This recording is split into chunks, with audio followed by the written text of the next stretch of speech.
Oi, meu nome é Rafaela Monteiro e você está ouvindo o Educa Ciências Podcast. O tema de hoje é acessibilidade e inclusão escolar, questões do dia a dia. Neste último episódio de 2021, teremos a presença da professora doutora especialista em educação especial e inclusiva e diretora da Faculdade de Ciências da Unesp Bauru, Vera Capellini. Também teremos a presença da doutora em educação e professora de educação especial da Rede de Bauru, Kátia Abreu Fonseca. Está começando o Educa Ciências Podcast. Quando o assunto é educação, tudo pode.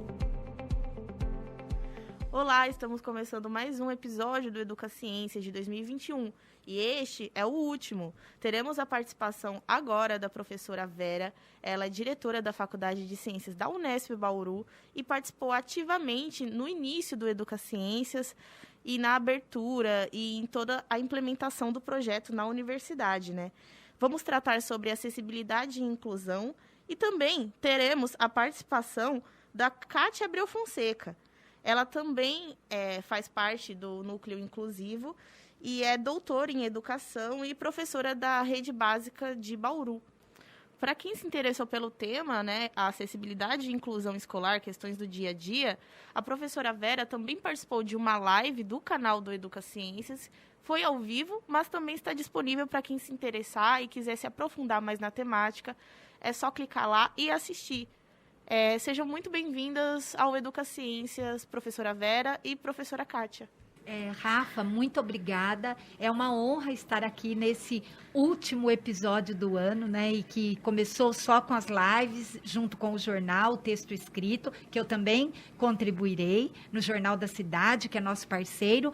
O podcast. Então, assim, uma alegria imensa, apesar de ter sido um ano de muito sofrimento, muita dor, é um prazer estar aqui. Uma satisfação compartilhar esse momento com a Rafa e com a professora doutora Vera Capellini, que já é uma amiga de vida e que nos guia nas pesquisas na área da educação especial inclusiva. Para começar a nossa conversa, professora Verinha, como popularmente você é conhecida na Unesp, o que é oficialmente considerado como inclusão e acessibilidade na escola? Sim, Rafa.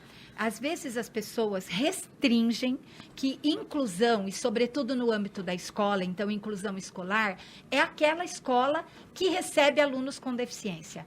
Equívoco, engano, não. Uma escola para todos, uma escola democrática, é uma escola que quer ter práticas inclusivas. Ou seja, para todo e qualquer aluno, com ou sem deficiência. E acessibilidade. Então, pensando, uma escola pode ter aluno com deficiência e não ser inclusiva. E uma escola pode não ter aluno com deficiência e ser inclusiva. Porque está muito no reconhecer e valorizar a diferença, valorizar a diversidade humana, mas considerar a singularidade de cada um. Tendo deficiência, uma pessoa que tem uma condição específica, ela pode ter uma necessidade específica. Acessibilidade, de modo bem objetivo, é um conceito que precisa ser vivenciado e que tem como objetivo que todas as pessoas possam participar, usufruir, ir e vir, vivenciar tudo que as demais pessoas fazem, vivenciam, participam, andam. Por isso que a acessibilidade também não pode ser restrita, Rafa, à rampa, a barreiras arquitetônicas. É muito mais que isso. Então, basicamente, muito mais do que simplesmente aceitar pessoas portadoras de deficiência, né? Sim. E na prática, professora Kátia, como é isso na escola que você atua no momento? Como é feita essa inclusão e essa acessibilidade? Bom, então, acho que o legal é a gente falar sobre o real, né? O que a gente chama de chão da escola, né? Eu costumo dizer que a gente, nesse processo de busca, a efetivação da inclusão social e da inclusão escolar, já que a gente está aqui conversando sobre esse contexto educacional, sobre escola, né? Que nós passamos por alguns aspectos, que era do acesso à escolarização, da permanência dessa pessoa com deficiência na escola e do sucesso, né? Pensando nesse fundamento de educação inclusiva para todos, mas olhando para a especificidade das pessoas em condição de deficiência. Então, o acesso à escolarização garantido por direito, que é a matrícula, que Lá atrás foi um grande desafio. A permanência, o que a gente percebe, né, Verinha? Que os alunos com deficiência que entraram na escola, eles permaneceram. O que eu quero dizer com isso? Passaram da educação infantil para o ensino fundamental 1, do fundamental 1 para o fundamental 2, né? Para o ensino médio, para o ensino superior. E a gente está num momento num grande desafio, que é pensar no sucesso da escolarização dessas pessoas. Por que eu estou dizendo isso? Para chegar na acessibilidade. Como a professora Vera falou que a acessibilidade não se restringe em rampa ou em estruturas físicas, né? Tem vários outros aspectos que a gente precisa pensar. Um deles é a acessibilidade curricular.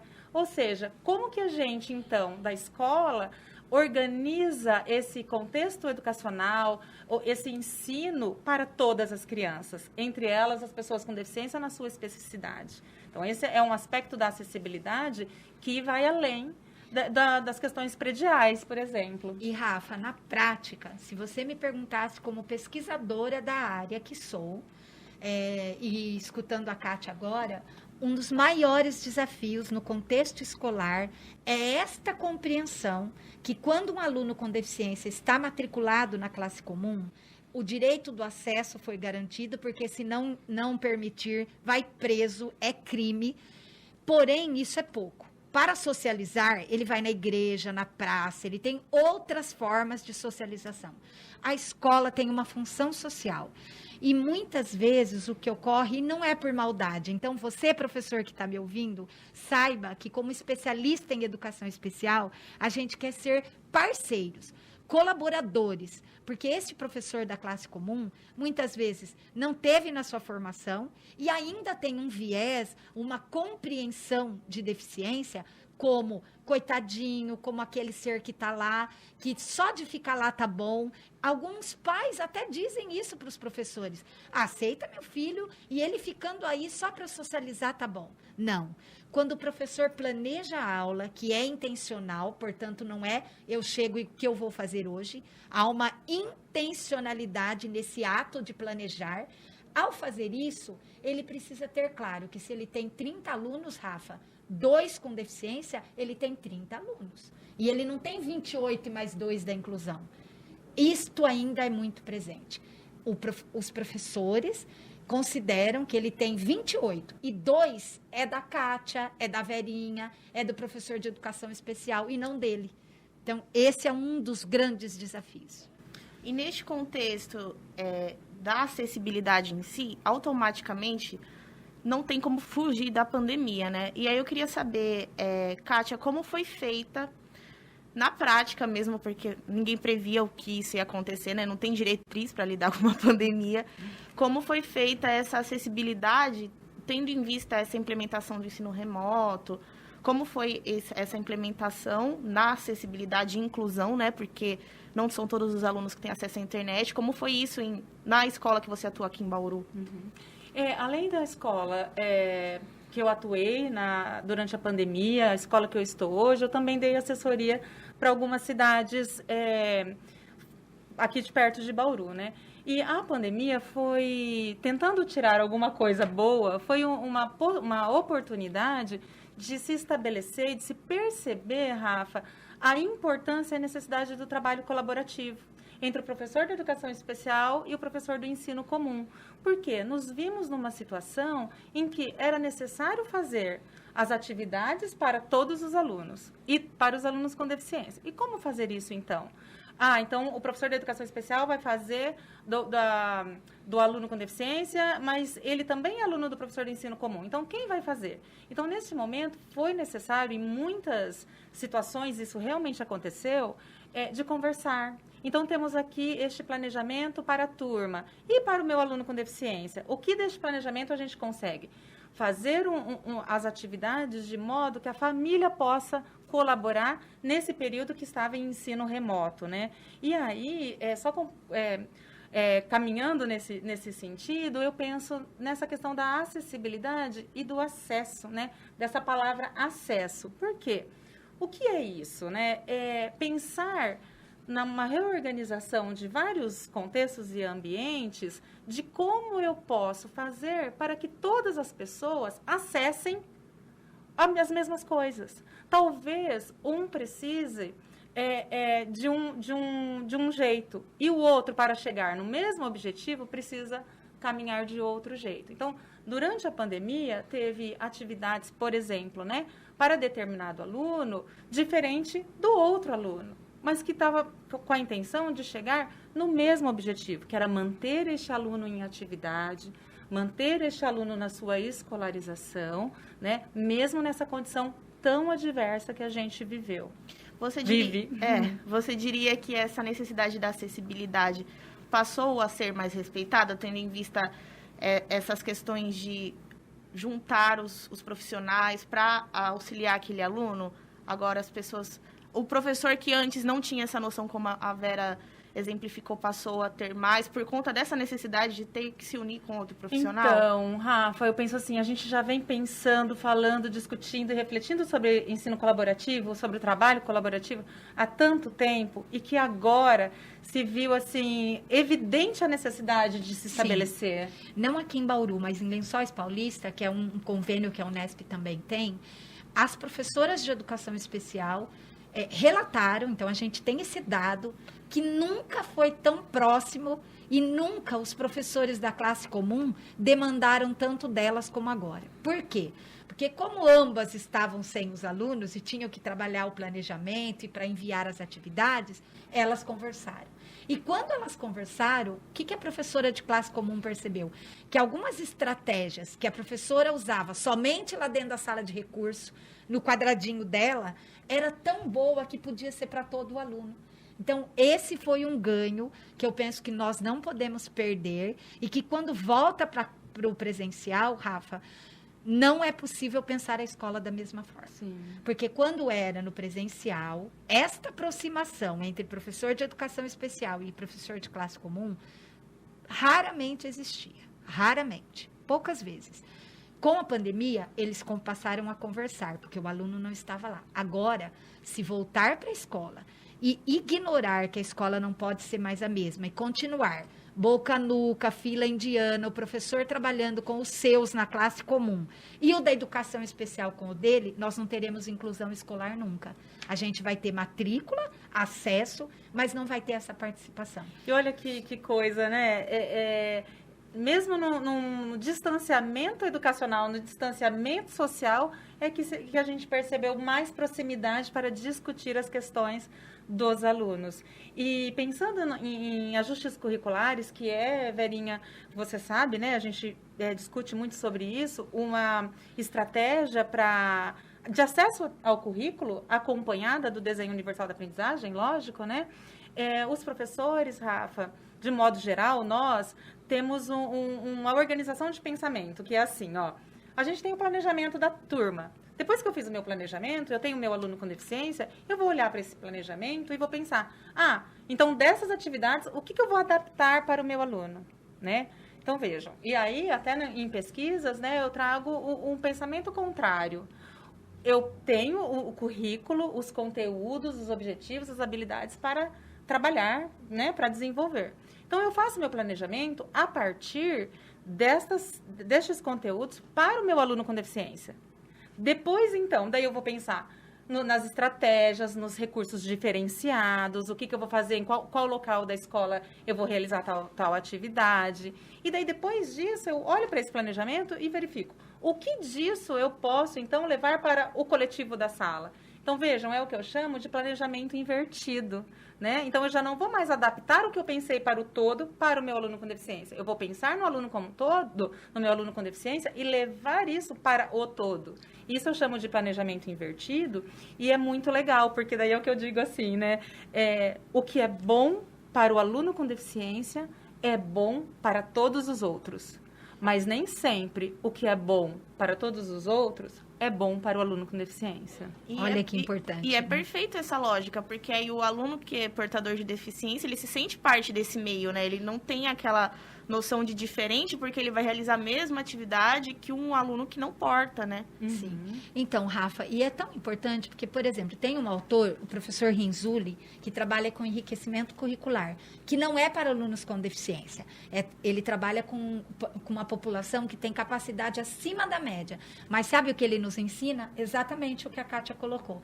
Que quando você enriquece o currículo para um aluno que tem altas habilidades, toda a turma se beneficia. Então, na pandemia, nós vimos que enfrentar a pandemia com barcos diferentes, a gente podia morrer afogado, inclusive. Né? Um ter um iate e o outro lá um barquinho.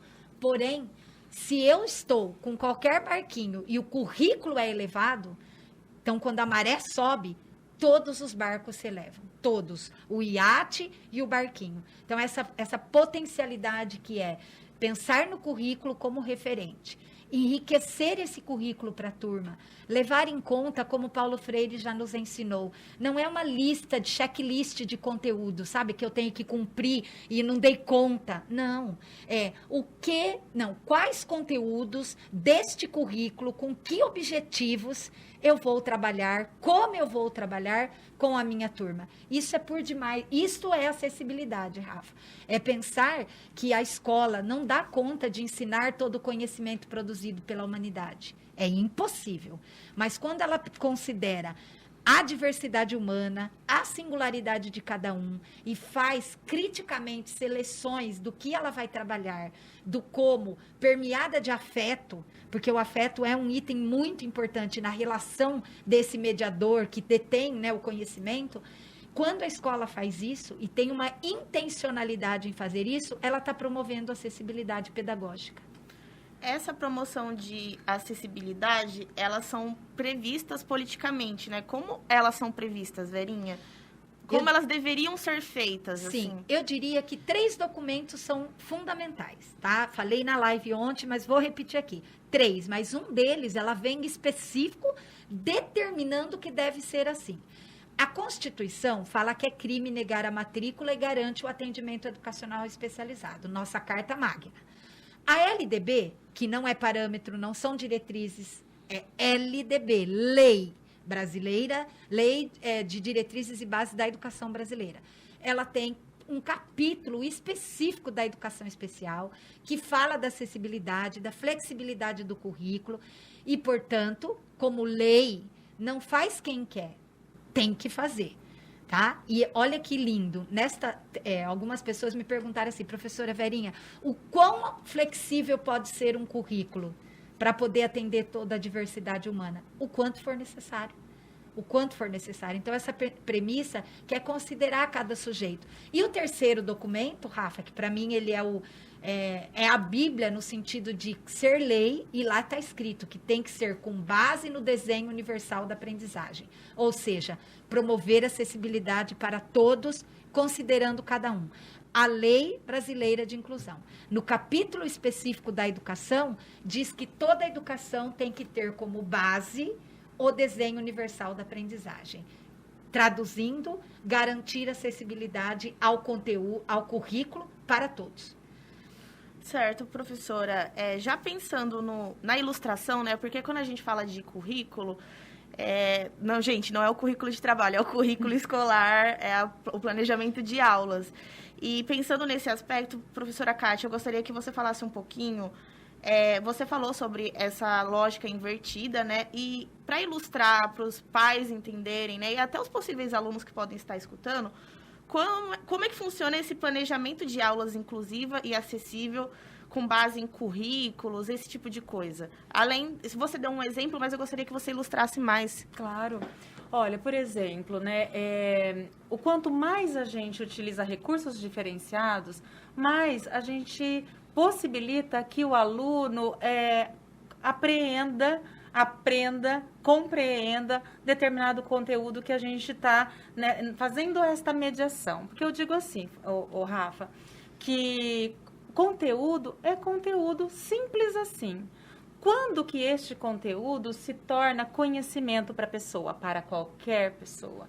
Quando ele consegue utilizar na tua vida aquele conteúdo apresentado, trabalhado na escola, né? Então, por exemplo, eu tenho um aluno com deficiência, estou trabalhando uma atividade de ciências sobre substâncias nocivas à vida, né? Então, eu posso ter lá o papel com a atividade, um texto explicando quais são as substâncias que podem ser perigosos, né? E tenho na minha sala um aluno com deficiência.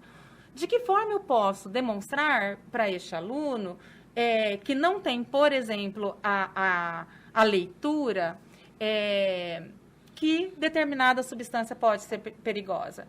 Utilizar rótulos, utilizar figuras, imagens. E quando que eu vou saber se ele compreendeu, se ele aprendeu? Ao chegar em casa, em alguma situação cotidiana, ele demonstrar para a família que aquele rótulo e fazer um não com a mão. Então, o que isso quer dizer? Que ele compreendeu que aquilo é perigoso para ele, então ele não vai mexer naquela substância. Então, veja, uma atividade que eu posso ter usado um folheto de supermercado, rótulos, ligar nomes a palavras, a figuras, ir até chamar, por exemplo, a servente, um vídeo, uma animação. Chamar a servente para mostrar quais são as substâncias que ela usa para limpar o banheiro. Então, vejam, isso são vivências, né? Aprendizagens significativas que leva para a vida dele e que, então, esse conteúdo de ciências se tornou conhecimento para ele. Entre outros, né? Então, eu sempre falo que o uso de recursos variados, quanto mais você varia a sua estratégia, os recursos, mais você oferece condição daquele aluno aprender. E veja, eu nem preciso dizer que isso tem que ser feito com o aluno com deficiência. Isso pode ser feito com todos os alunos. Da educação infantil, Rafa, um exemplo muito rápido. As crianças na educação infantil costumam aprender a fazer classificação.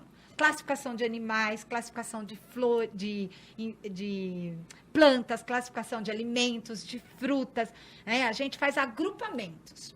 Primeiro a gente agrupa e classifica e agrupa, mas um exemplo nítido, eu tenho um aluno cego, tá? A gente tem, com muita facilidade, em loja de R$1,99, não estou falando mal, mas muitas miniaturas. Então, gratidão, Rita, professora de DV.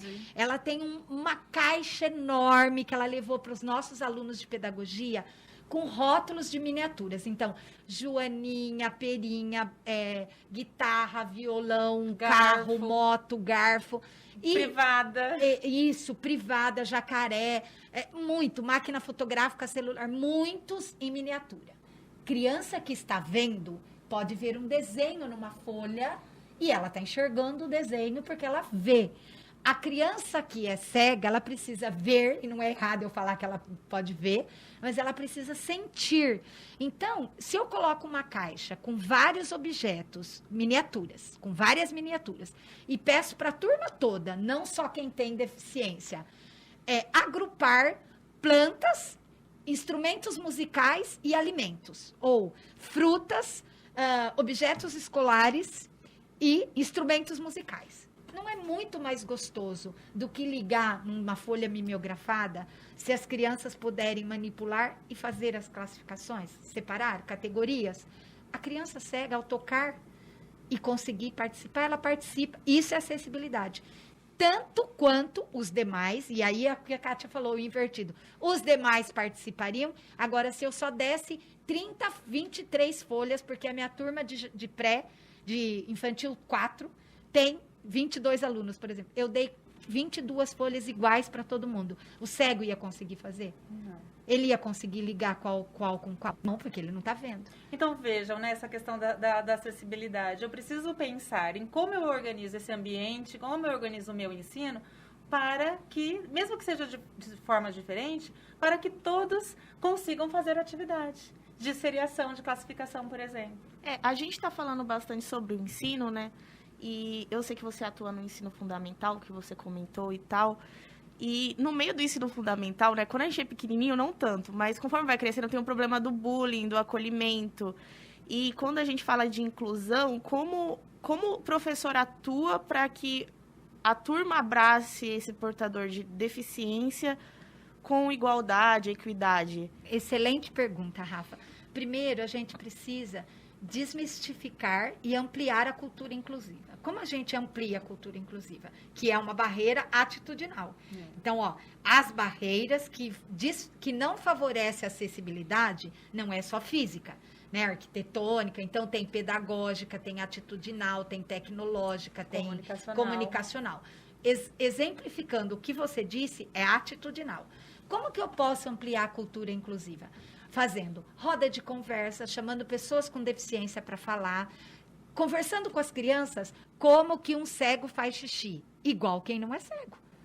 Igual quem não é cego, só que ele não está vendo o vaso. Ele vai pôr a mão para descobrir o lugar que está o vaso, ele vai abaixar a calça e fazer xixi. Uma criança perguntou isso para mim, quando eu fiz, trabalhando com eles, no primeiro aninho do fundamental, professora, mas como ele vai fazer xixi? Porque eu levei a turma do bairro, que são os bonecos, e um é cego. E eu disse, olha, e se ele fosse no banheiro, como ele ia fazer? Como ele ia fazer para acertar o buraco, né? Ele pode colocar a mão, ele pode aprender, mas assim, ele faz o xixi igual qualquer outra criança faz. Então, Rafa, minimizar barreiras ou ampliar cultura inclusiva, que é promover a acessibilidade, não brota. Tem que ser planejado intencionalmente. Então, no currículo, Rafa, a gente ensina conteúdo conceitual, cadeira é cadeira, microfone é microfone, conteúdo procedimental, trigo, ovo, eu bato e forma um bolo, eu misturo, então, um procedimento operacional, um procedimento de desenvolvimento de uma experiência, eu vou lá e faço um procedimento, e eu tenho que ensinar conteúdo atitudinal. Então, valores. E quando eu faço roda, converso, coloco um no lugar do outro, quando eu tenho a crença, sabe a ideia de ter o brilho no olho, de acreditar no que você está fazendo? Se o professor não acreditar, para as crianças é complicado. E o bullying, a gente sabe, a gente vem de uma geração competitiva no nosso país e precisa ser trabalhado. Nós temos que ser intolerante com a intolerância. Tá? Nós não podemos nos privar diante de violência, de assédio, de capacitismo. E, nesse sentido, o professor, como capital intelectual, né, como o que detém, o que é o responsável pelo ensino, ele tem que planejar esse tipo de atividade. Se ele só der conteúdo, não vai dar tempo de ensinar isso. Então, ele tem que ter uma visão no planejamento, na organização do trabalho pedagógico para as 3 frentes. E é super possível fazer isso valendo-se da interdisciplinaridade. Então, um conteúdo eu consigo trabalhar procedimentos e atitudes. Então, por mais que algumas pessoas possam achar que isso é difícil ou que as coisas estão separadas, não, elas estão interligadas. E essa organização da prática pedagógica intencional pode ser trabalhada dessa forma. E como funciona essa quebra de barreiras em atitudes? Em crianças aparenta ser mais simples, né? Mas quando se trata de adolescentes em ensino médio, quais são as dificuldades nesse grupo, né? Sim. Porque o meu ensino médio tem um tempinho, não tanto, mas tem um tempinho. E eu lembro de ter convivência com portadores de deficiência e realmente não tinha acolhimento. Era um ambiente muito hostil. Eu não sei como seria na prática para você lidar com uma situação. Olha, uma das coisas que a gente podia fazer, Rafa, e assim, você é do jornalismo, né? Então a gente pode, por exemplo, conversar falando sobre os nomes. Eu lembro de uma atividade que a Ana Cláudia Maia ensinou na área da sexualidade. Ela dividiu a lousa em 2 e ela quis falar sobre os nomes que nós damos para o próprio corpo, para a genitália masculina, feminina, falando de nomes.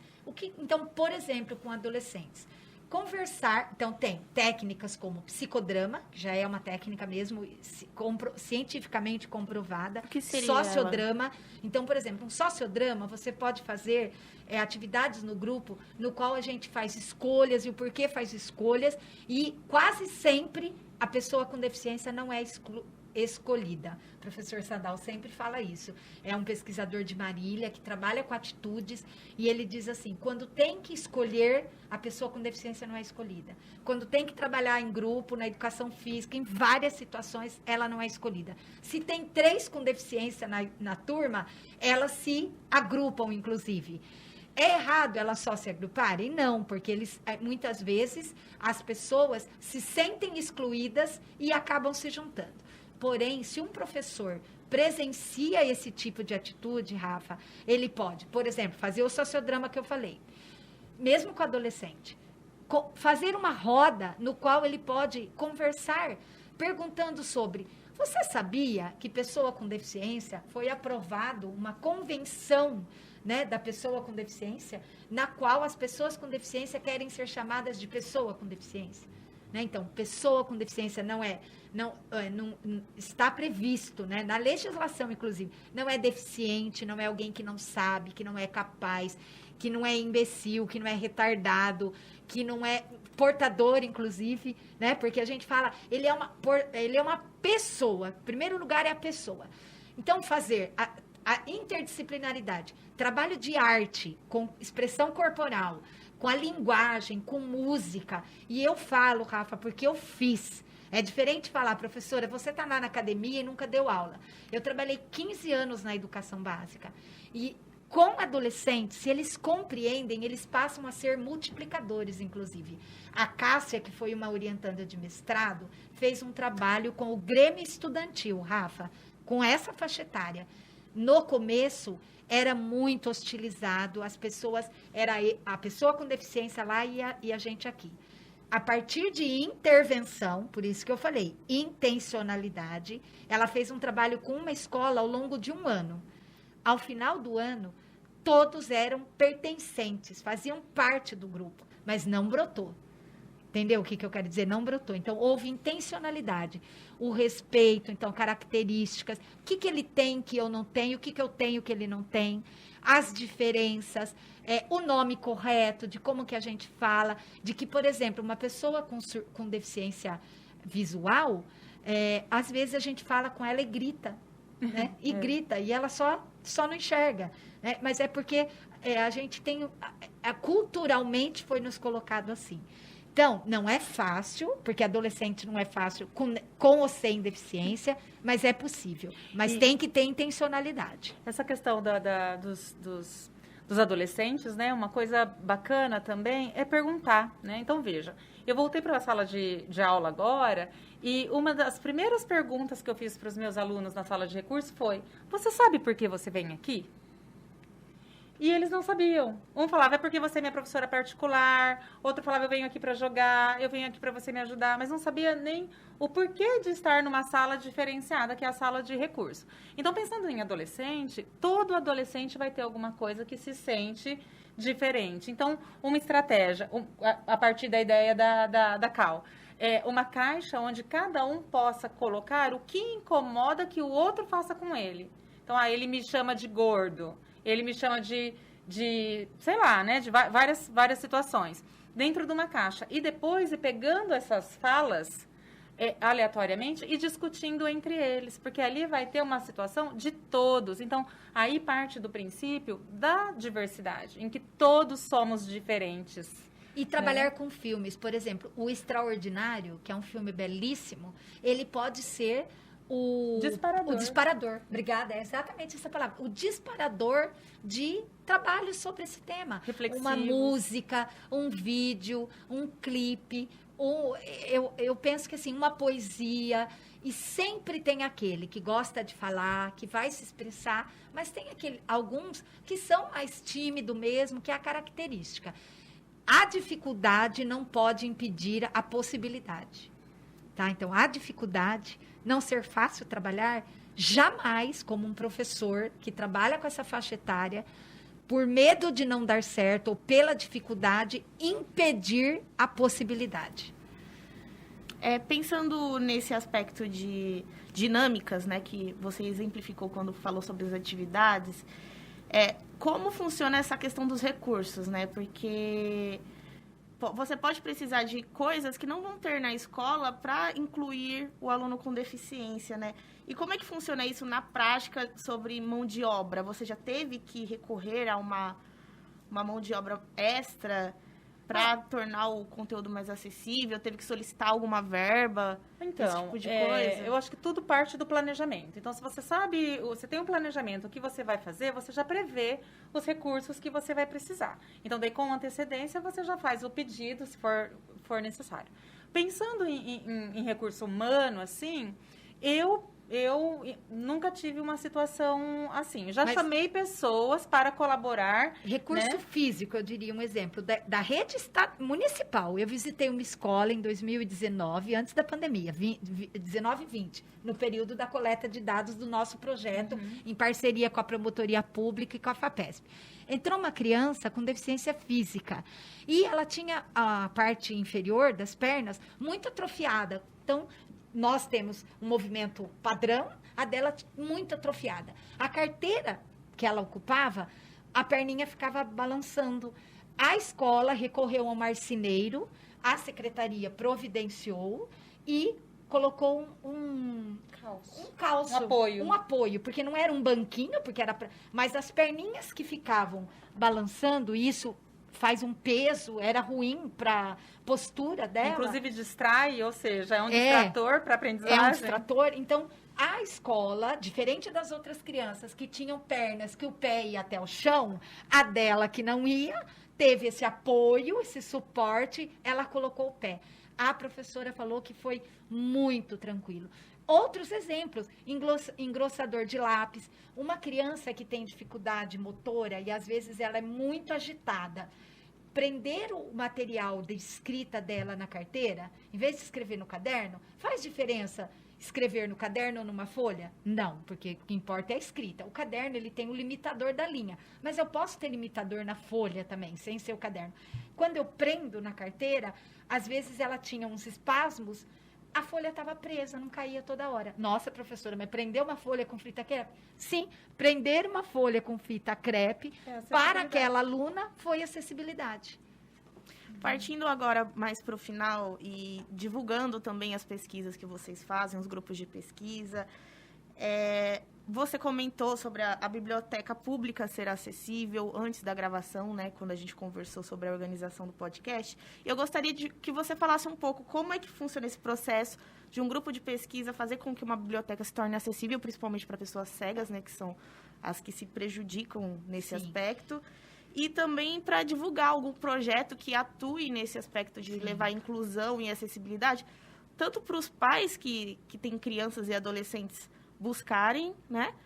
E também para o aluno que estiver ouvindo e falar, poxa, eu quero participar ou quero fazer parte. Parte, né? Então, tanto para ser o usuário, quanto para poder contribuir com os usuários. Então, assim, me enche de orgulho ser líder de um grupo de pesquisa em Bauru, na Unesp, que trabalha, né, com a inclusão da pessoa com deficiência, transtorno global do desenvolvimento e altas habilidades, nos diferentes contextos. Mas a nossa universidade, a FAAC, né, carinhosamente chamada FAAC, a gente tem uma biblioteca falada, no qual aqui em Bauru, não só alunos do Lar Escola Santa Luzia, mas a comunidade como um todo, se beneficia da acessibilidade que este projeto de extensão promove. Com certeza, o aluno que passa pelo projeto, Rafa, será um profissional no futuro de qualquer área, mais inclusivo, com um compromisso social mais engajado. E também, se a gente pensar que é uma extensão para a comunidade a partir do conhecimento produzido, pais, talvez, que nem visse a importância do teu filho acessar a literatura brasileira produzida, que está nos ouvindo agora, saiba que tem este recurso. E não só esse. O Educa Ciências, por exemplo, sabemos que nem todo surdo que é fluente em Libras, às vezes ele ainda não é alfabético, porque a língua portuguesa, que é a segunda língua, é mais complexa para ele, assim como uma segunda língua para nós é complexa para ele também. Então, às vezes, ele não é fluente, já convencionalmente falado na alfabetização, e a gente teve o Educa Ciências, que são as lives com acessibilidade em Libras, para todas as pessoas. Então, mesmo que a gente não consiga de princípio 100%, ter a clareza que não estamos sendo acessíveis e ter como meta, a médio e longo prazo, nos tornarmos acessíveis, é por demais de importante. Nós devemos não ter tanto foco na deficiência, e sim no processo de aprendizagem, porque a deficiência é uma condição, e conhecer cada aluno, independente da deficiência, e a partir da necessidade que ele apresenta, de uma necessidade específica, contar com o apoio da educação especial para que, de forma colaborativa, planeje esse atendimento de qualidade. Então, eu diria assim, caminhando, né, para as palavras finais, não é fácil, é possível, e inclusão escolar não é caridade, como eu te contei. É um direito, e como tal, nós precisamos, no nosso país, valer dos direitos. É uma luta, né? O direito, ele não vem assim de mão beijada. É uma luta diária para que ele se efetive. E inclusão escolar precisa ser efetivado. Não precisamos só ter leis inclusivas, precisamos ter escolas de fato inclusivas. Só complementando um pouquinho, falando da questão da biblioteca, recentemente eu com a Dani, um beijo para a Dani, uma doutoranda de Marília, escrevemos um artigo sobre bibliotecas acessíveis para aluno com deficiência intelectual e autismo, né? E nesse artigo a gente trata de algumas questões relacionadas à organização da biblioteca e do acervo. E, principalmente, Rafa, a questão atitudinal, de como os profissionais que atuam, então, na biblioteca devem, então, se organizar, né, para o atendimento de pessoas com deficiência intelectual e com autismo ao acessar a biblioteca. Então, muito legal. Eu acho que finalizando também, né, o olhar, ele tem que mudar, né? Não é o olhar para a deficiência, mas olhar para o contexto e pensar de que modo precisamos organizar este contexto, essa sociedade, para atender a todos, para que todos possam ter as mesmas oportunidades de acesso em qualquer aspecto da sociedade. É necessário a união do núcleo escolar inteiro, né? É bom acessar os conteúdos da biblioteca falada para quem ficou curioso, né? Incrível. É incrível, né? E também o Educa Ciências, que é um projeto incrível, interdepartamental, interdisciplinar, que tem uma moçadinha da universidade muito comprometida, inclusive com a anticiência, né? Que a gente está muito aí presente, comprometida em divulgar a ciência, porque ela não tem que ficar guardada na prateleira da universidade. Ela precisa ser acessível. O conhecimento da universidade, o Educa Ciências tem como meta tornar a ciência acessível para todo cidadão. Muito obrigada pela participação de vocês, professora Verinha, professora Kátia, nesse último episódio, né, do Educa Ciências, né, buscando trazer acessibilidade, que é o tema de hoje. E ano que vem tá aí, né? Vamos ver o que vai rolar no projeto. Muito obrigada. Obrigada, foi um prazer. Este episódio chega ao fim. Agradecemos a presença das professoras Vera Capellini e Kátia Abreu Fonseca. Agradecemos também o Jornal da Cidade por ceder o estúdio para a gravação do podcast. Agradecemos aos ouvintes pela companhia neste ano de 2021. Fiquem ligados nas nossas redes sociais, no Instagram, @educa.ciências e no Facebook, Educa Ciências, tudo junto. A realização desse episódio teve a apresentação de Rafaela Monteiro, produção de Olivia Ambrosini e Ellen Sayuri e captação de áudio e edição por Rian Darcy.